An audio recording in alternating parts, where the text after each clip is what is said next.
At bumili ako ng suka. Siniguro ko na talagang suka yung aking binili. Hindi po droga yung aking binili. Kaya wag po nilang malilitin na kami ay bumibili lamang ng suka. Dahil yung suka na nabili namin ay maasim at iyon ang asim na gagamitin natin para malinis ang mga tanso at malinis ang mga piking ginto. Sinasabi na bumili lamang kami, pinabibili lang kami ng suka. Tapos tumakbo na kaming senador. Assalamualaikum sa ating mga kapatid na Muslim. Buenas tardes sa ating mga kababayan dyan sa Zamboanga. Alam po ninyo, itong aking mga kasamang kandidato rito pagkasenador, lahat may relasyon po ako sa kanila na nakalipas. Unahin ko na yung pinakabatang kandidato, si Atty. Jimmy Bundok.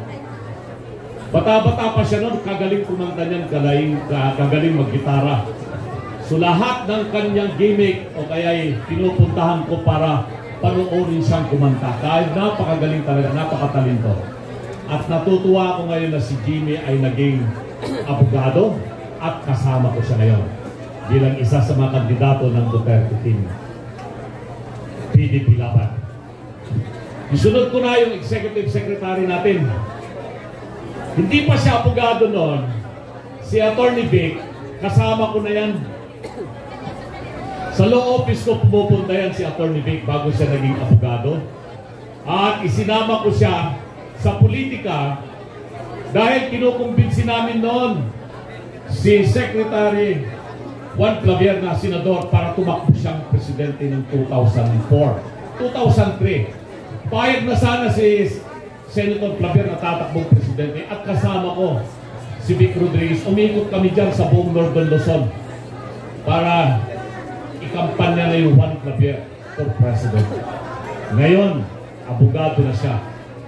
At masasabi ko, tama nga ang sabi nila, yung teacher ay lalampasan ng estudyante. Kasi naging ordinary cabinet member lang ako ni PRRD, pero si Atty. Vic Rodriguez naging primus inter pares executive secretary. Si Philip Salvador, katulad ni Jimmy Bundok, ito yung sinasabi naming kandidatong senador na lover. Abogado niya ako. Nung tumatakbong vice governor sa Bulacan, pinapadisqualify siya ng kanyang kalaban. So kinuha niya akong abogado, pumunta ako doon sa Bulacan, inargue ko yung kanyang kaso, at nanalo kami. Hindi siya na-disqualify, but eventually dahil sa pakiusap ng mga kaibigan, hindi tinuloy ni Ipe yung pagkandidato niyang vice governor ng Bulacan. Si Senator Bato, pareho kaming pulis. Kayo siguro ba naging pulis yan? Si Atty. Lambino, baka lang ang alam niyan. Kasi adopted member ako ng Philippine National Police, PNPA class of 1988. At isa ako sa campaign manager niya noong 2019 nung tumakbo siyang senador. Siyempre si Senator Bato ay champion natin para sa seguridad, katahimikan, etc. Napakagaling na senador. Alam naman natin, hindi siya masyadong madaldal, pero pag nagsalita, talagang tagos sa puso yung kanyang sinasabi. Takot yung mga iba sa kanya. At yun ang kailangan natin ibalik muli sa Senado. Si Senator Bongo, at 2014, isa ako sa kasama ni Speaker Pantaleon Alvarez, Bebot Alvarez. Kami ang isa sa mga sol-sol para tumakbo. Si PRRD, ayaw talaga ni PRRD. Pero si Speaker Bebot, siya yung aming leader doon sa tinatawag naming Camps of Rudy Duterte.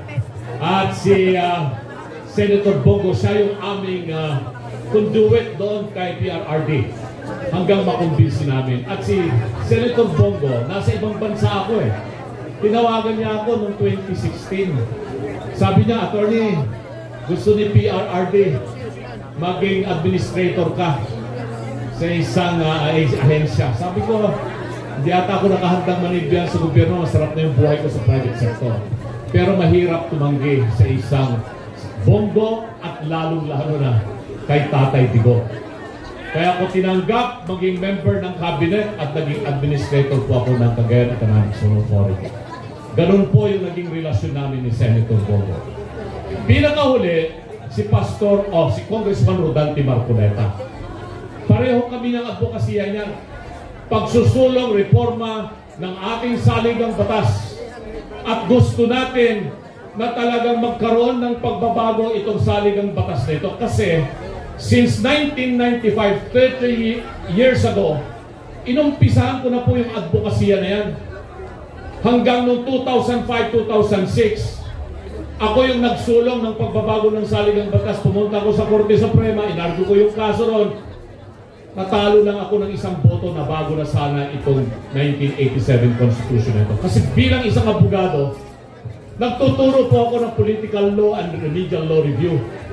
At lagi ko sinasabi na itong 1987 Constitution na ito, kung hindi magbabago, ang Pilipinas ay magiging isa sa pinakakurap na bansa sa buong mundo. Dahil itong 1987 Constitution ay nagbibigay sa mga mayayaman, mga elitista, mga oligarchs na kontrolin nila hindi lamang ng ekonomiya kung hindi pati politika. Sinabi ko noong 1995, itong mga oligarchs ngayon ay financier lamang. Sila nagbibigay ng pera sa mga politiko. Darating ang panahon, sila na mismo ang magiging politiko. At yan na ang nangyayari ngayon, itong mga oligarchs, sila na rin ang politiko ngayon. So ano pa ang magiging kinabukasan ng Pilipino kung hindi natin babaguhin? Sinubukan nila na isulong ang pagbabago ng saligang batas lately. Pero nakita ko mali yung sistema. Agrabyado yung taong bayan. Bakit? Ginagamit nila ang perang galing sa Kongreso na tinawag nilang AKAP para magpapirma sila ng mga tao upang sa ganun maisulong nila ang People's Initiative. Hindi po ako papayag sa ganung sistema. Kasi mali po yun. Hindi tugma doon sa prinsipyo ng PDP laban na baguhin ang saligang batas patungo sa federalismo at magkaroon ng isang unicameral parliament na yun ang gusto ni Senator Robin Hood Padilla. Kaya kasama ko yan si Congressman Rodante Marcoleta sa paglaban, pagreforma ng ating gobyerno. Panghuli si Pastor Apollo Tibuloy. Noong 2010, hindi rin po ako makatanggi. Bata pa ako noon. Imagine na 2010, 15 years ago, malakas pa akong pumalo ng golf. Single handicap pa ako sa golf noon. Pinatakbo po akong senador noong 2010. Alam ko, napakahirap. Lalo mahirap. Kasi hindi popular yung nakaupong presidente noon. Negative yung kanyang trust ratings, President GMA. Pero tulad ng binanggit ni Giselle, ako po, isa sa karakter ko, masasabi ko, hindi po ako nang iiwan at ipaglalaban ang aking mga kaibigan. Tumakbo akong senador noon. Ang isa sa tumulong at nagbigay lakas sa akin na magpatuloy si Pastor Apollo Tibuloy. Dahil kahit alam niya pong mahirapan ako, hindi ako mananalo, inimbita po ako at nagpunta po ako sa KOJC sa Davao. Napunta pa ako sa Tamayong, nakailang beses po akong bumisita. At yung mga instruction sa lahat ng mga media outlets ng SMNI, KOJC sa buong Pilipinas, laging nandoon nakatutok po sa akin. Kaya maraming salamat, Pastor Apollo Tibuloy. So yan po yung relasyon ko sa mga 8 kandidato ng Team Duterte PDP laban. Ano naman ang ginagawa ko dito ngayon? Ilocano ako. May sak na Ilocano ang kandidato under Team Duterte PDP laban. Ganda kayo ng kabagyak, ilyak na Ilocano. Amoy ang sinto tipot-pot no ng Ilocano. Dahil may sanga, dahil tipuso nga na nakarakdet tata. Dahil ka nang ibagbaga ng Ilocano, handang amuag sa o Ilocano natatahan na din makkel. Di tayang tayo Ilocos.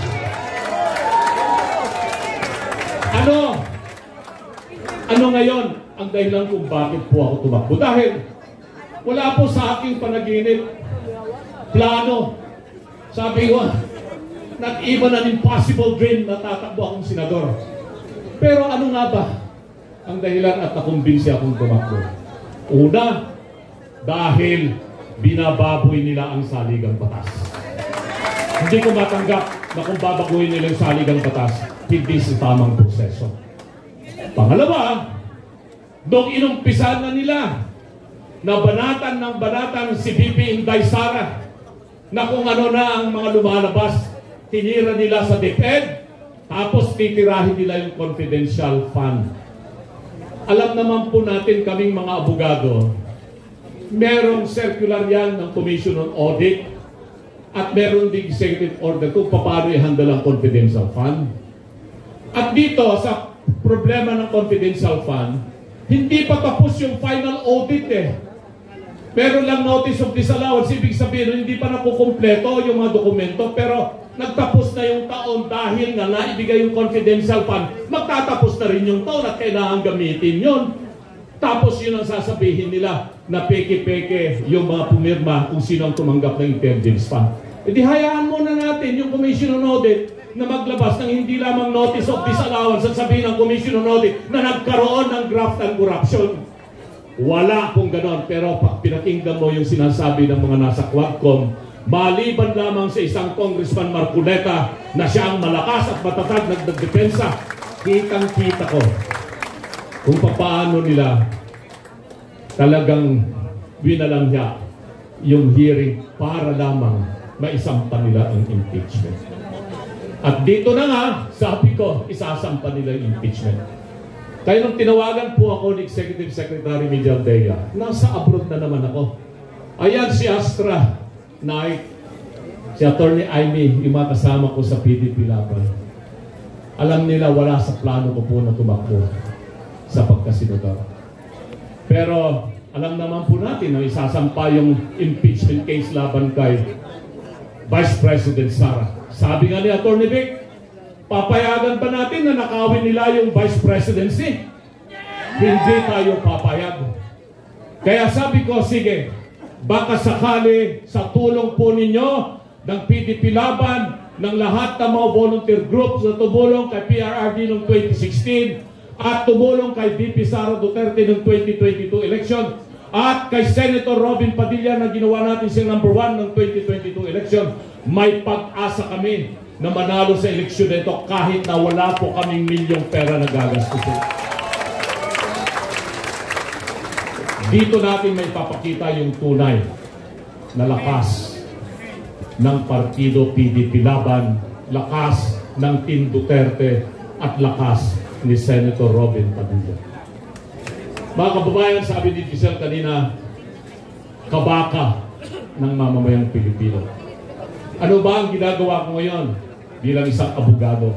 Medyo semi-retired na po ako sa law practice. Pinabayak na po sa aking mga anak na mga abogado na at mga manugang na mga abogado.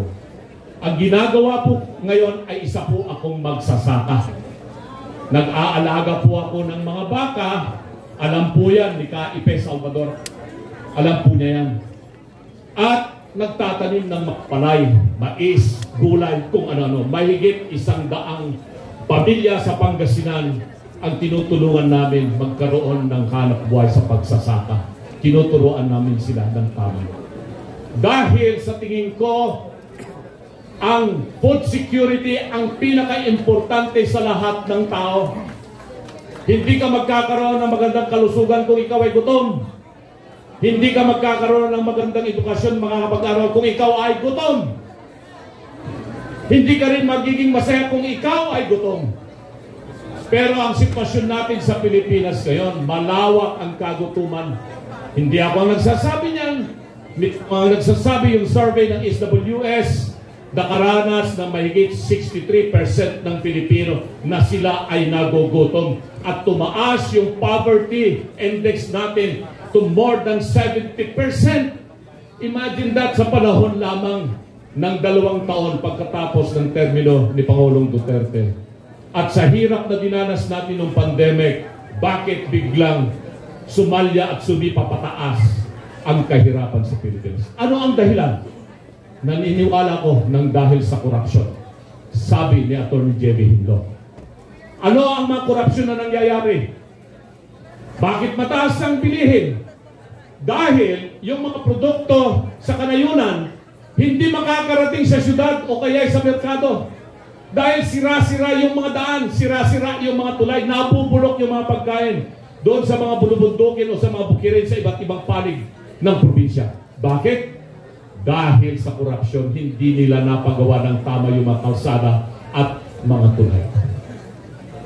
Dahil din sa korupsyon, kaya maraming mga tao ang hindi na kayang bumili ng kanilang kagamitan. Ano ang inflation ngayon? Nasa about 5%, 6%. Tataas pa yan. Yung inflation na yan. At dahil dyan, mas maraming Pilipino ang magugutom at maghihirap. Kaya, ito na lamang po ang pag-asa ng Pilipino sa eleksyon na ito. Na ang mga magiging susunod na senador ay meron silang pusong magserbisyo ng totoo. Sabi ni Atty. Vic kanina, sinasabi na bumili lamang kami, pinabibili lang kami ng suka. Tapos, tumakbo na kaming senador. Ibig sabihin nila, wala kaming tsansang mananalo sa eleksyon na ito kasi wala kaming pera. Hindi katulad nila, marami silang pera, billion na yung kanilang ginagastos sa political advertisements, sa TV, sa radio, sa newspaper, sa naglalakihang mga billboard, LED. Iyon po ang ibig nilang sabihin. Wala namang pera yung mga taga-PDP, paano mananalo na yan? Suka lamang ang pinabili, tumakbo ng senador. Ang sabi ko, senador ko sa vlog ko yan kahapon. Totoo po. Inutusan po akong bumili ng suka at bumili ako ng suka. Siniguro ko na talagang suka yung aking binili. Hindi po droga yung aking binili. Sabi ni Senator Bongo, tulad ni Ipe, maasim-asim ang kanyang amoy. Pero yung sukang binili ko, hindi lamang pumaasim. Ito ay mabango, malinamnam, masarap. Bakit? Dahil sukang Iloco ang aking binili. At kami ngayon sa PDP Laban, may asim po kami na magserbisyo ng tama para sa Pilipino. Kaya wag po nilang maliliitin na kami ay bumibili lamang ng suka.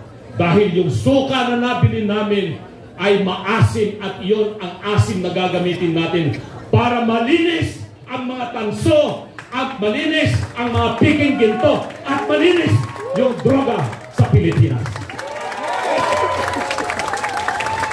Di ba masarap sabihin? Tumatawa si Mayor Mike Rama, yung aking boss. At si Manong Sid Lapenya, nakita ko rito, kababayan ko yan sa Pangasinan, Manong Sid. At syempre, bago ako magtapos, may mga grupo po akong nais batiin. Maliban sa lahat ng mga party list groups na nandito, nabati ko na po si Speaker Bebop Alvarez. Batiin ko rin po yung ating mga kapatid sa Philippine Eagles. Maraming Eagles sa inyo. Mabuhay po kayo. Yung aking mga kapatid sa aking fraternity na Alpha Phi Omega na pinamumunan ni Secretary Mamao at si Secretary Bebot Bello at saka si Astronay at saka lahat ng mga nandiyan. At syempre, yung mga Ilocano at Pangasinan na talagang nagbiyahe sila galing ng Ilocos, Isabela, Cagayan at iba-ibang lugar na nandito dito. Itaas na ninyo yung kamay mga Ilocanong katulad ko. Dahil di kapatak amang mga antipugdong kan rabong. Nyakit din ay na nagtangkan dahil tandila yun niya. Anot, sudila. Yan ang tunay na Ilocano. No? Hindi yung sasabihin nila na ang Ilocano ay sila lang. Mas marami kami ngayon sa Ilocos. Gising na po kami sa katotohanan. Marami sila, marami. At siyempre yung grupo ng mga veterano. Malapit sa amin ni Senator Bato at ni Senator Bongo ang mga veterano, ang mga militar. Kaming dalawa ni Senator Bongo ay adopted classmate ng Class 92 ng Philippine Military Academy. Kaya pagkatapos po nito, aakyat na po ako sa Baguio at magkikiusap sa aking mga kaibigan ng mga sundalo na graduate ng Philippine Military Academy. Pero meron po silang hinihingi sa akin. Sabi nila, Miss Tabo, pag nanalo kang senador kayo ni Senator Bato, Senator Bongo, sana maisulong nyo yung batas na magpapalakas sa aming mga veterano. At dahil po dyan, isa sa batas na aking pinag-aaralan at idudulog sa Senado, kung ako man ay pala rin magiging principal author ako, kung hindi man sigurado mananalo si Senator Bato at saka si Senator Bongo, ang pagtatatag ng Department of Veterans Affairs. Kasi hindi naasikaso yung mga veterano. Ang mga veterano ay nasa under lamang po ng PIBAW, isang opisina lamang po yan ng Department of National Defense. Pero mga veterano, hindi lamang po yung mga lumaban sa gera. Kasama na rin po yung mga membro ng pamilya nila at yung mga naulila. At marami po tayong dapat na gawin para matulungan ang mga veterano, mga pamilya nila.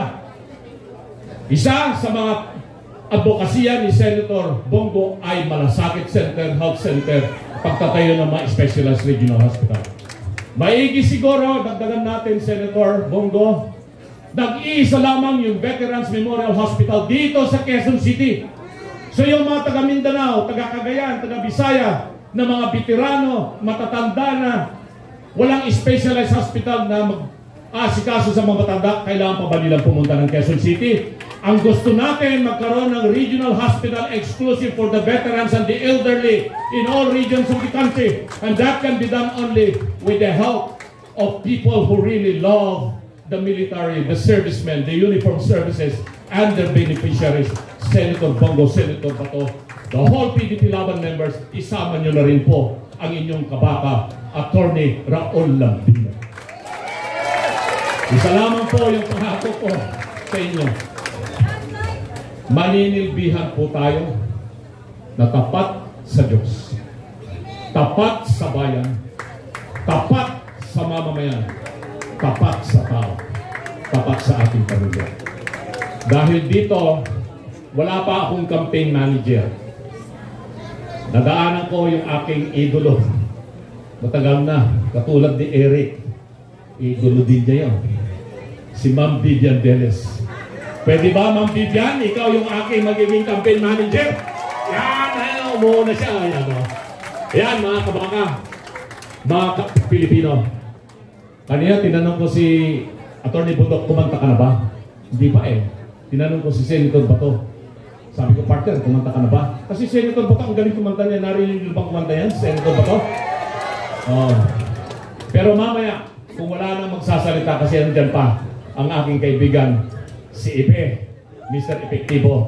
Siguro, pag wala pa si PRRD at walang entertainer dito, maliban si Giselle, ay pwede kami ni Senator Bato na mag-entertain siya. Maraming salamat! Mabuhay ang PDP Laban! Mabuhay si PRRD! Mabuhay si Vice President Inday Sara! Mabuhay ang mamamayang Pilipino. Salamat po.